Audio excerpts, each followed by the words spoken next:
As we come to the end of Christmas, we start to think about how we can lose weight. Unfortunately, there's no magic bullet to losing weight. If there was, we'd all be doing it by now. And unfortunately, quite often, losing weight is just hard work. But there are two things that we need to think about when it comes to losing weight. One is consistency. Whatever we do, we need to show up and do it often and regularly to make sure that we are getting results from what we're doing, rather than being sporadic with our training. The other one is patience. It takes a lot of time to start dropping weight. It takes a lot of time before we start seeing results, and we need to take that time and have the patience to allow the results to start to happen alongside the consistency.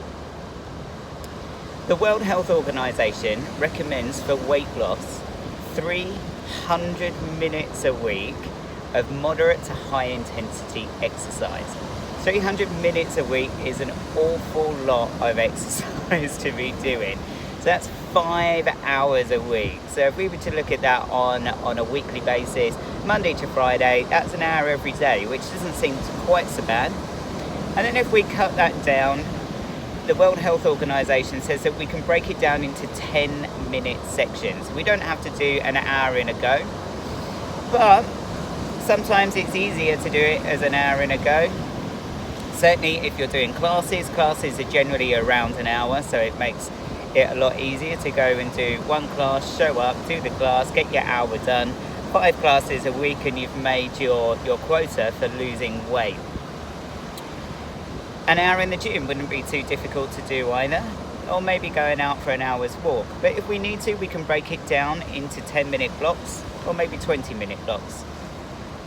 3 times a day could be done quite easily with 20 minutes. So you could do a 20-minute walk before breakfast, 20 minutes before lunch, and 20 minutes before dinner, which would make things quite achievable to do.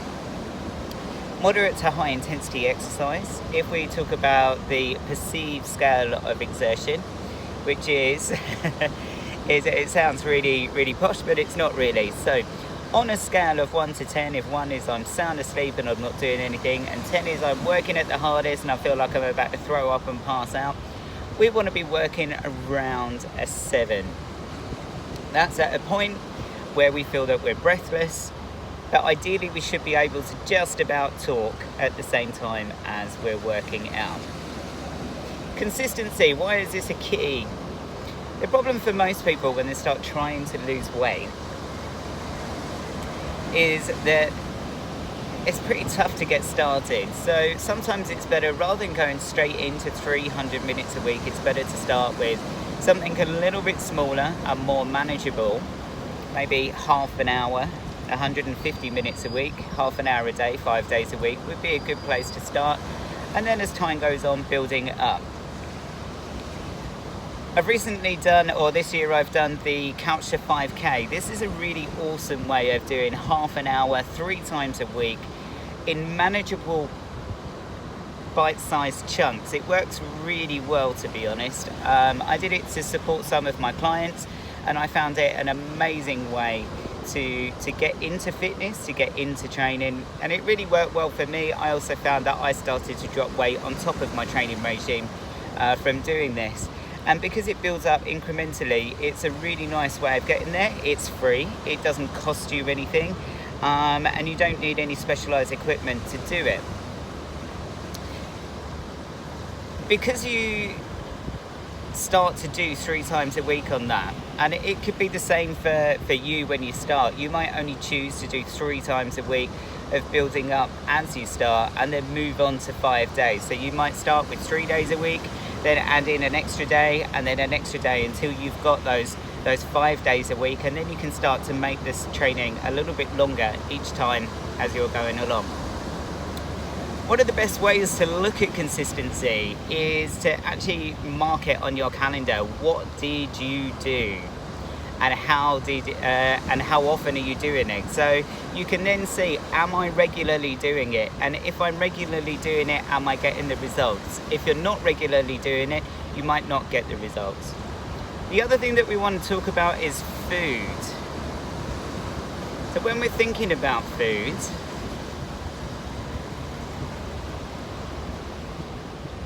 and I was just thinking about food as you saw my mind go there. When we're thinking about food, there's a couple of ways that we can look at it. Quite often we think, or we recommend calorie input has to be less than calorie output.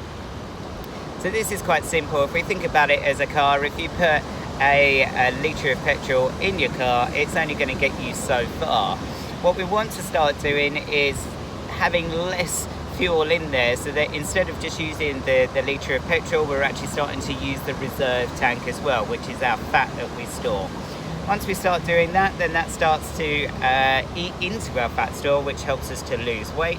And the more consistently we do this, the faster the weight starts to come off.